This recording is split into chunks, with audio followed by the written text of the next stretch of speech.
हरे कृष्णा। तो आप सभी वैष्णव भक्तों को सादर प्रणाम है। हम श्रवण कर रहे हैं नवधा भक्ति। तो नवधा भक्ति की कौन कौन सी विधि हैं? तो अभी तक हमने श्रवण किया श्रवण, कीर्तन, स्मरण, पाद सेवन, अर्चन, वंदन, दास्य। अब हम श्रवण करेंगे साख्य। तो भक्ति की जो 9 विधि हैं, किस प्रकार से 9 विधि हैं और किस प्रकार से उन विधियों का पालन करना है, कैसे भगवान के शरण में जाना है, तो यही सारी चीजों का ध्यान रखकर हमें श्रवण करना चाहिए। नंबर 8वीं विधि है साख्य।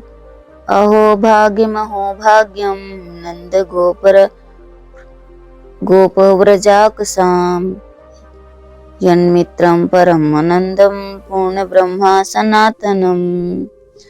अहो भाग्यमहो भाग्यम नंद गोप व्रजाकुसाम यन्मित्रं परम नंदम पूर्ण ब्रह्मा सनातनम। श्रीमद् भागवत के 10वें स्कंद के 14वें अध्याय का 32वां श्लोक है। उन नंद गोप के व्रज में रहने वाले लोगों का भाग्य धन्य है जिनका मित्र परमानंद परिपूर्ण सनातन ब्रह्म है। भगवान के प्रभाव, दास्य, रहस्य और महिमा को समझकर परम विश्वास पूर्वक मित्र भाव से उनकी रुचि के अनुसार बन जाना, उनमें अनन्य प्रेम करना और उनके गुण रूप और लीला पर मुग्ध होकर नित्य निरंतर प्रसन्न रहना साख्य भक्ति है।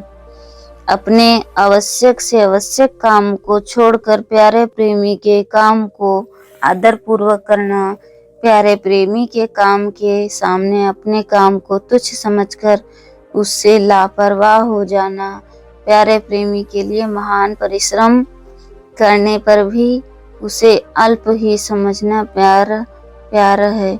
जिस बात से प्रसन्न होता है उसी बात को लक्ष्य में रखकर हर समय उसी के लिए प्राण पर्यंत चेष्टा करना, वह जो कुछ भी है करे उसी में सदा संतुष्ट रहना, अपनी कोई भी वस्तु किसी भी प्रकार से प्रेमी के काम आ जाए तो परम प्रसन्न होना, अपने शरीर पर, अपनी वस्तु पर जैसी अपनी आत्मीयता और अधिकार है वैसा ही अपने प्यारे प्रेमी को समझें और इसी प्रकार उसकी वस्तु और शरीर पर अपना अधिकार आत्मीयता माने।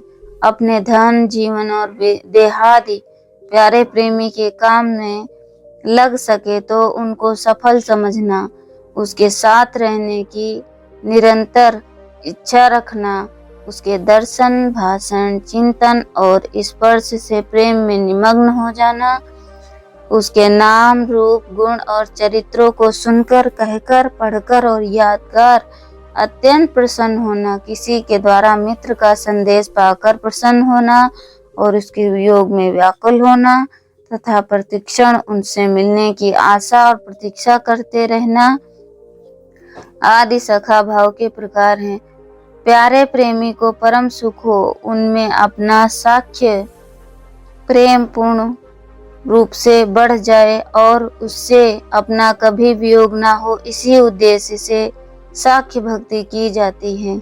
साख्य भक्ति की प्राप्ति के लिए भगवान के प्रेमी सखाओं का संग, सेवन, उनके जीवन चरित्रों का अध्ययन और उनके तथा भगवान के गुण, लीला और प्रभाव का प्रेमी भक्तों द्वारा श्रवण करना चाहिए। इस प्रकार की केवल साख्य भक्ति से भी मनुष्य के जीवन और दोषों का अत्यंत अभाव होकर भगवान की प्राप्ति और भगवान में परम प्रेम हो जाता है। यहाँ तक कि भगवान उस प्रेमी भक्त के अधीन हो जाते हैं और फिर उसके आनंद और शांति का पार नहीं रहता। मित्र का मित्र के प्रति कर्तव्य होना चाहिए। इस विषय पर भगवान श्री राम सखा सुग्रीव से कहते हैं। तो सुग्रीव से भगवान क्या कहते हैं? जेना मित्र दो कि हुई दुखारी, तिनहि बिलोकत पातक भारी। निज दुख गिरि समरज कर जाना, मित्रक दुख रज मेरु समाना। जिनके असिमति सहज न आई, ते सठकत हठि करत मिताई। कुपथ निवारि सुपंथ चलावा, गुण प्रगटे अवगुण ही दुरावा। देत लेत मन संक न धरई, बल अनुमान सदा हित करई। विपति काल कर सतगुण नेहा, श्रुति कहा संत मित्र गुण एहा।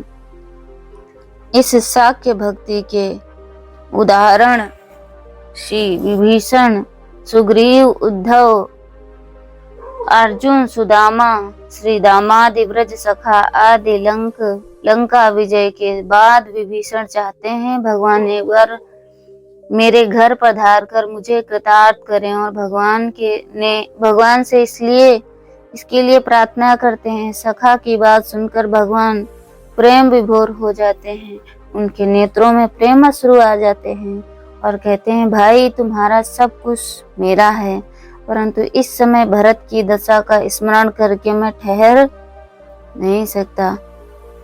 तोर को उस ग्रह मोर सब सत्य वचन सुन भ्रात, भरत दशा सुमिरत मोही निमिष कल्प समझात। सुग्रीव के साथ साक्ष्य स्थापित करके भगवान अपनी प्राण प्रिय सीता को भूल जाते हैं और पहले सुग्रीव की चिंता में लग जाते हैं। तिय विरहि सुग्रीव सखा, लखी प्राण प्रिया बिसराय। और सुग्रीव से आप कहते हैं सखा सोच त्यागहु बल मोरे, सब विधि घटब काज मैं तोरे। उद्धव के साथ भगवान इतना प्रेम करते हैं कि एक बार उनसे बोले भैया उद्धव, तुम जैसे प्रेमी मुझको जितना प्यारे हो उतने प्यारे मुझे ब्रह्मा, शंकर, संकर्षण, लक्ष्मी और अपनी आत्मा भी नहीं। ना तथा में प्रियतम आत्मयोनिर्न शंकरः, न च संकर्षणो न श्री आत्मना न च यथा भवान। उद्धव जी का भगवान श्री कृष्ण से बहुत गहरा साख्य प्रेम था, इसी से भगवान उनके सामने मन की बात छिपाते नहीं थे। अपनी परम प्रेमिका गोपियों को संदेश भेजने के लिए भगवान श्री कृष्ण उद्धव को ही सर्वोत्तम पात्र चुनते हैं। उस समय के वर्णन में श्री सुखदेव जी कहते हैं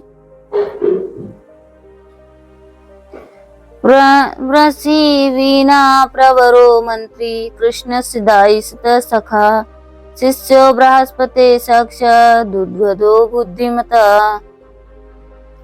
तमः भगवान प्रेष्ठं भक्ते कांतिकं क्वचित्, गृहीत्वा पाणिनां प्राणिं प्रपन्ना हर्तिहरो हरि। यदुवंशियों के श्रेष्ठ मंत्री बृहस्पति के साक्षात शिष्य एवं अत्यंत बुद्धिमान उद्धव भगवान श्री कृष्ण के परम प्रिय सखा थे। शरणागत का दुख दूर करने वाले भगवान श्री कृष्ण ने एक दिन उस अनन्य एवं अत्यंत प्रिय भक्त उद्धव का हाथ से हाथ पकड़कर कहा प्यारे उद्धव, तुम ब्रज में जाकर मेरी माता एवं पिता को प्रसन्न करो तथा मेरे संदेशों के द्वारा गोपियों को वियोग से रोग मुक्त करो। अर्जुन की साख्य भाव की तो भगवान स्वयं घोषणा करते हैं, भक्तो असि में सखा चेती, तुम मेरे भक्त और सखा हो। इष्टो असि में दृढ़मिति, तुम मेरे परम प्यारे हो। अश्वत्थामा के द्वारा उत्तरा के गर्भस्थ बालक परीक्षित के मारे जाने पर भगवान श्री कृष्ण कहते हैं यदि यह सत्य है कि मैंने अपनी जान में अर्जुन से कभी भी मित्रता में कोई बाधा नहीं आने दी, तो यह मरा हुआ बालक जी उठे। यथाम नाभिजानामि विजयेन कदाचन, विरोधम तेन सत्येन मृतो जीवत्यम शिशु। मित्र सुदामा को देखकर भगवान कैसे प्रेम विह्वल हो उठ जाते हैं। और किस प्रकार सुदामा को आदर करते हैं। इस प्रसंग में श्री सुखदेव जी कहते हैं, श्रीमद् भागवत के 10वें स्कंद के 80वें अध्याय के श्लोक संख्या 19 से 21 तक। कमल नयन भगवान श्री कृष्ण अपने प्रिय सखा महर्षि सुदामा के अंग स्पर्श से अत्यंत हर्षित हुए एवं उनके नेत्र से प्रेमाश्रु बहने लगे। इसके बाद उन्हें सैया पर बैठाकर स्वयं भगवान ने अपने हाथों से उनके चरण धोए और उनकी पूजा की। लोक पावन भगवान ने उनका चरणोदक अपने सिर पर रखा और उनके शरीर पर दिव्य गंध, चंदन, अगरू और कुमकुम लगाया। इन भगवान के परम प्यारे सखाओं की तो बात ही क्या। भीलों का राजा गुहे भी भगवान से साख्य करके संसार सागर से तर गया। अतएव भगवान ही अपना एकमात्र परम प्रियतम समझकर अपना सर्वस्व उनको मानकर परम प्रेम भाव से साख्य भक्ति करनी चाहिए। तो ये थी साख्य विधि। तो अब हम अंतिम विधि का श्रवण करेंगे। आत्मनिवेदन नवधा भक्ति की जो अंतिम विधि है वो है आत्मनिवेदन। श्रवण करते रहें। तब तक के लिए हरे कृष्णा।